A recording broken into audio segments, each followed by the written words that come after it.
તો ચાલો દોસ્તો વાત કરીએ ડિગ્રી સિવિલ સેમ 3 ની અંદર આવતા બીસીટી સબ્જેક્ટના મોસ્ટ ઇમ્પોર્ટન્ટ ટોપિક્સની. તમે જ્યારે જીટીયુ એક્ઝામ માટેની તૈયારીઓ કરી રહ્યા છો ત્યારે સૌપ્રથમ દોસ્તો અહીંયા તમને જે ટોપિક સજેસ્ટ કરવા માટે જઈ રહ્યો છું એ ટોપિક ઉપર પહેલા ફોકસ કરજો.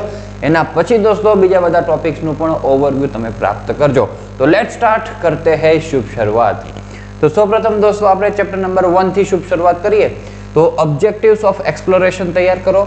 એના પછી choice of method of site exploration, પછી મેથડ્સ ઓફ સબસોઇલ એક્સપ્લોરેશન. દોસ્તો આ મોસ્ટ ઇમ્પોર્ટન્ટ ની અંદર આવશે, ખાસ આપણે ધ્યાનમાં રાખીએ કારણ કે મેથડ ની અંદર ઘણી બધી મેથડો આપવામાં આવેલી છે. એમાં કોઈ પણ મેથડ નામ આપીને પણ તમને પૂછી શકે છે, એ ખાસ તૈયાર કરજો. મેઇન 3 મેથડ છે, ડાયરેક્ટ મેથડ, ઇનડાયરેક્ટ મેથડ અને સેમી ડાયરેક્ટ મેથડ. તો એની અંદર દોસ્તો 3 ની અંદર એક તો બોરિંગ છે દોસ્તો, એ તમને નામ આપીને પૂછી શકે છે. વોશ બોરિંગ પણ એની અંદર નામ આપીને પૂછી શકે છે, તો એક ખાસ તૈયાર કરજો. ડાયરેક્ટ મેથડ એટલી ઇમ્પોર્ટન્ટ નથી કારણ કે પિટ્સ એન્ડ ટ્રેન્ચીસ વાળી સિમ્પલ જ મેથડો છે એની અંદર, એટલે બોરિંગ, વોશ બોરિંગ એ ખાસ તૈયાર કરજો. અને જીઓફિઝિકલ મેથડ્સ દોસ્તો આપવામાં આવેલી છે ઇનડાયરેક્ટ મેથડની અંદર, બરાબર. એ પાછળ કન્ટેન્ટ આપવામાં આવેલું છે, જે ટોપિક આનો જ કહેવાય, મેથડ્સ ઓફ સબસોઇલ એક્સપ્લોરેશન. તો એની અંદર જીઓફિઝિકલમાં 2 મેથડો આવે છે, સિઝમિક રિફ્રેક્શન મેથડ અને ઇલેક્ટ્રિકલ રેઝિસ્ટિવિટી મેથડ. તો આ બંને તૈયાર કરીને જવાની છે, બરાબર, વિથ સ્કેચ મસ્ત તૈયાર કરજો. આપણે આપણા ક્રેશ કોર્સની અંદર બંને મેથડો દોસ્તો વ્યવસ્થિત સમજાવી દીધી છે. એક વખત તમે સમજી લો ને તો આરામથી તમે લખી શકશો કોન્ફિડન્સ સાથે. તો એવી રીતના આપણે તૈયાર કરાય. એના પછી ડિફરન્સ આપેલો છે ડિસ્ટર્બ અને અનડિસ્ટર્બ સોઇલ સેમ્પલનો, તો એ પણ દોસ્તો આપણે ખાસ તૈયાર કરીશું. તો ચેપ્ટર નંબર 1 માંથી આટલું આપણે તૈયાર કરી જવાય. એના પછી ચલો ફાઉન્ડેશન, તો બહુ બેઝિક ચેપ્ટર છે. હવે ડિપ્લોમાના વિદ્યાર્થીઓ તો વર્ષોથી ભણતા આવ્યા છે અને કેટલી બધી વખત રિવિઝન થઈ રહ્યું છે એમનું. ફાઉન્ડેશન એન્ડ ઇટ્સ નેસેસિટી દોસ્તો હમણાં બહુ બધી વખત આ ક્વેશ્ચન્સ પૂછાયો છે.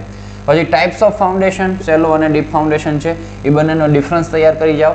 પછી ટાઈપ્સ ઓફ સેલો ફાઉન્ડેશન, નામ બધા આપેલા છે દોસ્તો, યાદ રાખો. અને એની અંદર ડ્રાફ્ટ ફાઉન્ડેશન અને ગ્રિલેજ ફાઉન્ડેશન. ગ્રિલેજ ફાઉન્ડેશનની ફિગર દોસ્તો તમને પૂછી શકે છે, બરાબર, સ્ટીલ માટેની છે આખી, તો એ ખાસ આપણે તૈયાર કરાય. પછી foundation in black cotton soil દોસ્તો, આમાં ખાસ આપણે ધ્યાન રાખવું પડતું હોય છે. તો આમાં શું પ્રિકોશન્સ આપણે લેવા પડે બ્લેક કોટન સોઇલમાં ફાઉન્ડેશન કરવા માટે, એ આપણે ખાસ ધ્યાનમાં રાખીએ. પછી ફેઇલર ઓફ ફાઉન્ડેશન, પ્રિકોશન્સ અને રિમિડિયલ મેઝર્સ કરીને છેલ્લો ટોપિક આપવામાં આવેલો છે, એ પણ દોસ્તો ગમે ત્યારે તમને પૂછી શકે છે, તો એ પણ આપણે ખાસ તૈયાર કરી દેવાય. તો ચેપ્ટર નંબર 2 માંથી આ 6 ટોપિક આપણે તૈયાર કરી અને આગળ વધી જઈએ દોસ્તો. તો પાઇલ ફાઉન્ડેશન, આમાંથી છે ને બહુ લિમિટેડ કન્ટેન્ટ પૂછેલું છે, પરંતુ આ ચેપ્ટર કેવું છે દોસ્તો, આ સેલો ફાઉન્ડેશન અને પાઇલ ફાઉન્ડેશન આપણને છે એ જીઓટેક એન્જિનિયરિંગની અંદર પણ આવે છે. એટલે અહીંયા કરશો એ ત્યાં કામ લાગશે, ત્યાં કરશો એ આમાં પણ કામ લાગવાનું છે. ઓકે, તો યુઝીસ ઓફ પાઇલ્સ અથવા તો નેસેસિટી અને પર્પઝીસ પણ તમે કહી શકો. Factors affecting the selection of type of file તૈયાર કરો. ડિફરન્સ દોસ્તો કાસ્ટ ઇન સિચ્યુ અને પ્રી કાસ્ટ ફાઇલ. પછી અંડર રિમ્ડ ફાઇલ દોસ્તો ધી મોસ્ટ ઇમ્પોર્ટન્ટ છે, ખાસ તૈયાર કરજો. આગળ જે આપણે બ્લેક કોટન સોઇલ જોઈએ ને એમાં ફાઉન્ડેશન કરવા માટે આ અંડર રિમ્ડ ફાઇલનો દોસ્તો યુઝ થતો હોય છે, તો એ મોસ્ટ ઇમ્પોર્ટન્ટમાં આવશે. પછી એફિશિયન્સી ઓફ ગ્રુપ ફાઇલ્સ, એમાં ફેલ્સ રૂલ દોસ્તો એ ખાસ તૈયાર કરો. ફાઇલ એસેસરીઝ તૈયાર કરો અને causes of failure of files, આટલું તૈયાર કરો એટલે આ ચેપ્ટર પૂરું, બરાબર. કન્ટેન્ટ તો બહુ બધું આપેલું છે પણ આટલું દોસ્તો ઇમ્પોર્ટન્ટ કન્ટેન્ટ આપણને જોવા મળે છે. કેસનની વાત કરીએ તો કેસનની ડેફિનેશન આવડવી જોઈએ અને યુઝીસ આવડવા જોઈએ. ડિફરન્સ કેસન અને કોફરડેમનો. પછી ટાઈપ્સ ઓફ કેસન 3 ટાઈપના આપવામાં આવેલા છે, એમાંથી બોક્સ કેસન, ન્યુમેટિક કેસન, એ તો ડિટેલની અંદર વ્યવસ્થિત તૈયાર કરવાના થાય. એના પછી એક વચ્ચે જે આપણું વેલ કેસન છે દોસ્તો, એ પણ તૈયાર કરી જવાય, બરાબર, ગમે તે પૂછે વાંધો ના આવે. પછી ન્યુમેટિક કેસનમાં દોસ્તોની સિકનેસ છે, એના પ્રિકોશન્સ છે, એના એડવાન્ટેજ છે, એ પણ ખાસ તૈયાર કરી દેવાય. અને પ્રોબ્લેમ્સ ઇન વેલ સિંકિંગ, આટલું તૈયાર કરો એટલે આ ચેપ્ટર પૂરું. હવે મેસનરી કન્સ્ટ્રક્શન, તો એમાં પહેલા તો મેસનરી શું છે, બરાબર, એ ખબર હોવી જ જોઈએ.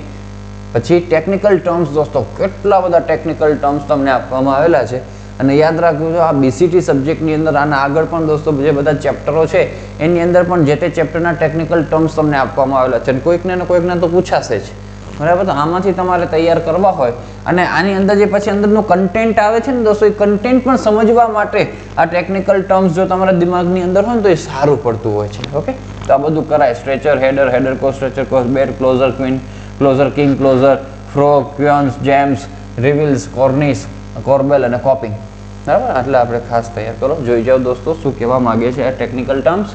એના પછી સ્ટોન મેસનરીના યુઝીસ તૈયાર કરો. ક્લાસિફિકેશન ઓફ સ્ટોન મેસનરી દોસ્તો ખાસ તૈયાર કરજો. બે રીતના થાય છે, જે રબલ મેસનરી અને એસ્લર મેસનરી લખેલું છે તે, એનો ડિફરન્સ પણ આપણે તૈયાર કરી દેવાય. પછી આ ક્લાસિફિકેશનમાં રબલ અને એસ્લરના પણ ઘણા બધા પ્રકાર છે, તો બબ્બે તન બંનેમાંથી આવડતા હોય તો સારું કહેવાય. બોન્ડ્સ ઇન બ્રિક મેસનરી દોસ્તો આ પણ ધી મોસ્ટ ઇમ્પોર્ટન્ટ આવે છે. ઇંગ્લિશ બોન્ડ અને ફ્લેમિશ બોન્ડ, બરાબર.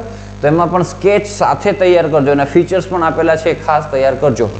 તો એ બંને તૈયાર કરાય. પછી ડિફરન્સ બ્રિક મેસનરી અને સ્ટોન મેસનરીનો તૈયાર કરીએ. કેવિટી વોલ એ પણ મોસ્ટ ઇમ્પોર્ટન્ટ છે દોસ્તો. બહુ બધી વખત કેવિટી વોલના ક્વેશ્ચન્સ આપણને એક્ઝામની અંદર જોવા મળ્યા છે, તો એના એડવાન્ટેજ તૈયાર કરો. પછી બ્રિક કેવિટી વોલ્સ છે તૈયાર કરો ફિગર સાથે.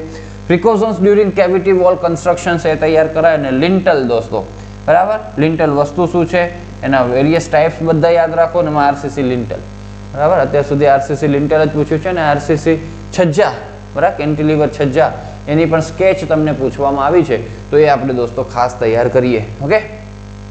બીજા પણ ઘણા બધા લિન્ટલ છે. હવે ટિમ્બરનું લિન્ટલ તમને આપેલું છે, સ્ટોનનું પણ તમને આપવામાં આવેલું છે, બ્રિક્સનું આપવામાં આવેલું છે, બ્રિક્સ અને રેઇન્ફોર્સમેન્ટ સળિયા ભેગું કરીને આપવામાં આવે છે. તો એમાં ખાલી ફિગરો તમે જોતા જાઓ તો એ કામ થઈ જાય તમારું.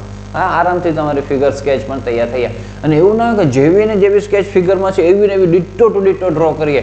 થોડું પ્લસ માઇનસ હોય તો ચાલે. એટલે દિમાગમાં રાખી જવાનું કે ફિગરમાં મેઇન કમ્પોનન્ટ શું છે, શું બતાવવાનું છે, એ આપણે બતાવી દેવાનું, બરાબર. એટલે આપણને વાંધો ન આવે.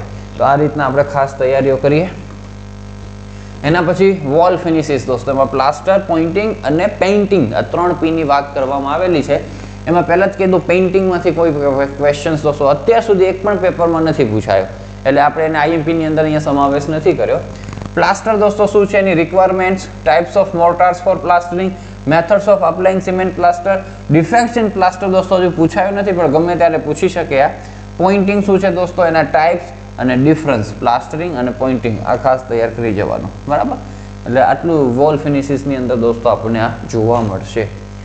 ચલો, એના પછી દોસ્તો પ્લેન એન્ડ રેઇનફોર્સ્ડ કોન્ક્રીટ કન્સ્ટ્રક્શનની અંદર ટાઇપ્સ ઓફ સિમેન્ટ ઘણા બધા આપવામાં આવેલા છે. એમાંથી આ 2 દોસ્તો નામ આપીને તમે પૂછે છે, તો એ ખાસ તૈયાર કરી નાખવાનું. ને એક ઓપીસી તૈયાર કરી નાખવાનો, પહેલો જ આપવામાં આવેલો છે તે.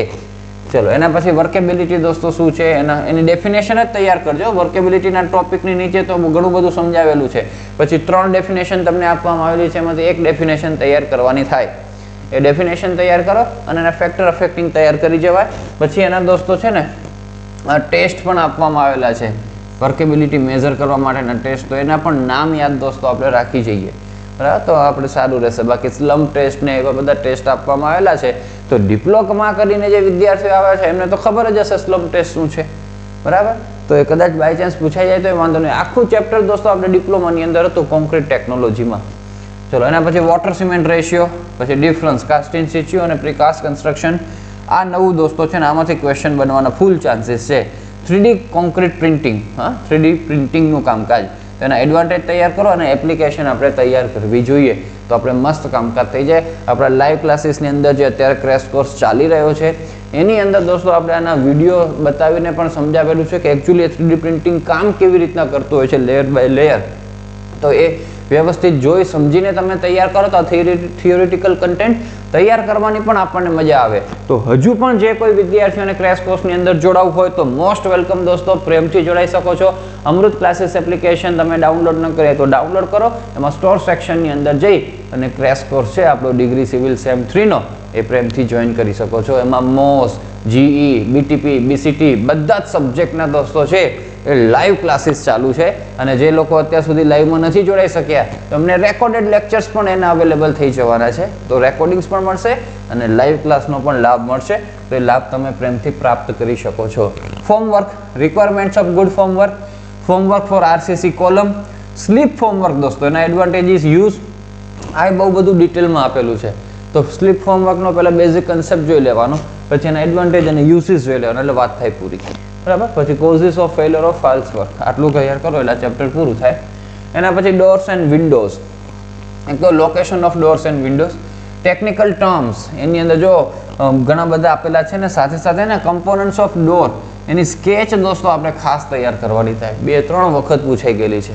હા, ડોરના વેરિયસ કમ્પોનન્ટ્સ બતાવતી સ્કેચ તમે તૈયાર કરો, તો સ્કેચ ખાસ તૈયાર કરજો. ટાઇપ્સ ઓફ ડોર દોસ્તો, એમાં પેનલ્ડ ડોરની ફિગર છે. એના સિવાય પણ દોસ્તો જે બધા ડોર્સ છે એ જોઈ જાઓ કયા ટાઈપના હોય છે. એમાં જે દોસ્તો ન્યુમેરિકલ વેલ્યુઝ લખેલી હોય આપણે નહીં તૈયાર કરીએ તો પણ ચાલશે. ડોરની સ્કેચ આપણી મસ્ત તૈયાર થઈ જવી જોઈએ, બરાબર. તો ટાઈપ્સ ઓફ ડોર અને ટાઈપ્સ ઓફ વિન્ડો આ મેઇન ચેપ્ટરમાં કરવાનું જે છે, બરાબર. તો પછી ટાઈપ્સ ઓફ વિન્ડોમાં આટલી તો નામ આપીને તમને પૂછેલી છે, એટલે એના સિવાયની વિન્ડોના પણ દોસ્તો આપણને કન્સેપ્ટ ખબર હોવા જોઈએ અને એનું કામકાજ આપણે ફિગર ડ્રો કરવાનું આવડવું જોઈએ. એના પછી સ્ટેર અને સ્ટેર કેસીસ, ટેકનિકલ ટર્મ્સ આમાં પણ આપવામાં આવેલા છે. લેન્ડિંગ, ગોઈંગ, સ્કોટિયા અને વિન્ડર્સે તૈયાર કરો. પછી રિક્વાયરમેન્ટ્સ ઓફ ગુડ સ્ટે અને ક્લાસિફિકેશન દોસ્તો ધી મોસ્ટ ઇમ્પોર્ટન્ટ છે, એટલે આ ખાસ આપણે તૈયાર કરવાનું થાય. Okay, with sketch, dog legged, quarter turn, open well, bifurcated, geometrical અને સ્પાઇરલ. ચાલો ભાઈ, એના પછી ફ્લોરિંગની અંદર વાત કરીએ તો essential requirements of a floor, factors affecting selection of flooring material, types of ground floor, બરાબર. એમાં કોન્ક્રીટ ફ્લોર અને માર્બલ ફ્લોરિંગ દોસ્તો એ નામ આપીને તમને પૂછે છે. અપર ફ્લોર એની અંદર પણ ઘણા બધા છે, તો બધા નામ યાદ રખાય. આમાં પણ નામ બધાના યાદ રખાય, બરાબર. પછી ડિટેલમાં આવે ને આમાં જેક આર્ચ ફ્લોર અને રિબ્ડ ફ્લોર દોસ્તો એટલું આપણે કામકાજ કરાય. ચલો, એના પછી દોસ્તો આપણે વાત કરીએ તો સ્પેશિયલ વર્ક્સ આવે છે. એની પહેલાં રૂફ અને રૂફ કવરિંગ. તો requirements of a good roof, pitched roof દોસ્તો એના advantage, types of pitched roof, roof covering for pitched roof, flat roof એના એડવાન્ટેજ અને ડિફરન્સ પીચ અને ફ્લેટ રૂફનો આ આપણે તૈયાર કરાય. એના પછી સ્પેશિયલ વર્ક્સ દોસ્તો, એમાં ડી વોટરિંગ મેથડ, આમાં ઘણું બધું કન્ટેન્ટ આપેલું છે, પણ આટલું લિમિટેડ કન્ટેન્ટ આપણે વ્યવસ્થિત તૈયાર કરીએ. Well point system, chemical grouting, chemical process, એ બે નામ આપીને પૂછાયેલી છે અત્યાર સુધી. સ્કેફોલ્ડિંગ, તો એના કમ્પોનન્ટ્સ, એની સ્કેચ, એના ટાઈપ્સ, બરાબર. ટાઈપ્સમાંથી કોઈ પણ દોસ્તો પૂછી શકે. એવી રીતના ટાઈપ્સ ઓફ સોરિંગ દોસ્તો, એમાં નામ બધાના યાદ રાખો. ફ્લાઇંગ સોર્સ નામ આપીને પૂછે છે. કોફર ડેમ, યુઝીસ, ટાઈપ્સ આપણને ખબર હોવા જરૂરી છે. પછી ડાયાફ્રામ વોલ છે દોસ્તો, એના યુઝીસ, એડવાન્ટેજ, ડિસએડવાન્ટેજ એ તૈયાર કરી નાખો. Factors affecting selection of demolition method અને મેથડ્સ ઓફ ડિમોલિશન ટેકનિક્સ, ઘણી બધી છે, એમાંથી કોઈ એક વ્યવસ્થિત તૈયાર કરી જવાય. પછી ચેપ્ટર નંબર 14 સ્પેશિયલ ટ્રીટમેન્ટ છે દોસ્તો, તેમાં causes of fire and precautionary measures એ તૈયાર કરીએ. પછી fire resisting properties of common building material, ઘણા બધા બિલ્ડિંગ મટીરિયલ આપેલા છે અને એની ફાયર રેઝિસ્ટિંગ પ્રોપર્ટીઝ કેવી છે એ તમને ક્વેશ્ચન લાસ્ટ ટાઈમ પૂછાયેલો છે. પછી materials used four damp proofing અને એન્ટી ટર્માઇટ ટ્રીટમેન્ટ દોસ્તો, બરાબર, આ તમને પૂછી શકે. ચલો, એના પછી લાસ્ટ ચેપ્ટર છે ગ્રીન બિલ્ડિંગ. તો પહેલાં તો કન્સેપ્ટ ઓફ ગ્રીન બિલ્ડિંગ આવડવું જોઈએ. ગ્રીન બિલ્ડિંગ રેટિંગ સિસ્ટમ જે બે છે, લીડ અને ગ્રીહા, એના વિશેની શોર્ટ નોટ આવડવી જોઈએ. એના પછી case study of green building આ પૂછે છે તમને, તો નવી ટેક્સ્ટ બુકોની અંદર આપવામાં આવેલું છે એ લખી શકો, અથવા તો દોસ્તો નેટ ઉપરથી તમે સર્ચ કરીને લખી શકો. અત્યારે લેટેસ્ટ જે ગ્રીન બિલ્ડિંગો બન્યા હોય એના વિશેની ડિટેલ્સ એની અંદર આપણે લખવાની હોય તો એ તમે લખી શકો. એની સાથે એના ફીચર્સ આપવામાં આવેલા છે, features of green building, energy efficiency ને એવા બધા ઘણા બધા છે. તો એ બધું એક વખત વાંચી જવાનું દોસ્તો, બહુ બેઝિક અને કોમન કન્સેપ્ટ હોય છે, ડિપ્લોમાની અંદર પણ આપણને આવી ગયું છે. તો એ આપણે વ્યવસ્થિત જોઈ જવાનું, એટલે એ ક્વેશ્ચન્સ પૂછાય તો પણ આપણે વાંધો આવે નહીં. તો આટલું દોસ્તો તૈયાર કરી જવાનું. બાકી બીસીટીની અંદર દોસ્તો આના સિવાય પણ ક્વેશ્ચનો પૂછાય ને તો પ્રેમથી તમને જેવું એના વિશે લાગતું કે આ ક્વેશ્ચન આ પૂછાયો છે તો સમથિંગ આવું કંઈક કહેવા માંગે છે ને આવું આવી શકે એવું લાગે છે તો એ લખીને આવવાનું. એક્ઝામમાં દોસ્તો પ્રેમથી લખીને આવવાનું, સમથિંગ રિલેટેડ હોય એવું બધું. હા, જે મસ્ત આવડતું હોય, શ્યોરિટી હોય, મસ્ત તૈયાર કર્યું હોય ને એવા ક્વેશ્ચન હોય એ પહેલાં એટેમ્પ્ટ કરવાના, અને જેમાં ડાઉટફુલ જેવું થોડુંક હોય 50% જેવું કે વોટેવર, તો એ પાછળ રાખવાના દોસ્તો, બરાબર. આ art of writing a paper છે દોસ્તો, એનાથી પણ આપણને ઘણો બધો ફાયદો પ્રાપ્ત થતો હોય છે. પેપર લખવાની રીત આવડવી જોઈએ. તો એ પ્રમાણે સરસ પેપર લખજો દોસ્તો બીસીટીનું, અને ખૂબ સારી સફળતા આ સબ્જેક્ટની અંદર પ્રાપ્ત કરો એવી શુભેચ્છાઓ અને શુભકામનાઓ સાથે આ વિડીયોની કરીએ આપણે સમાપ્તિ.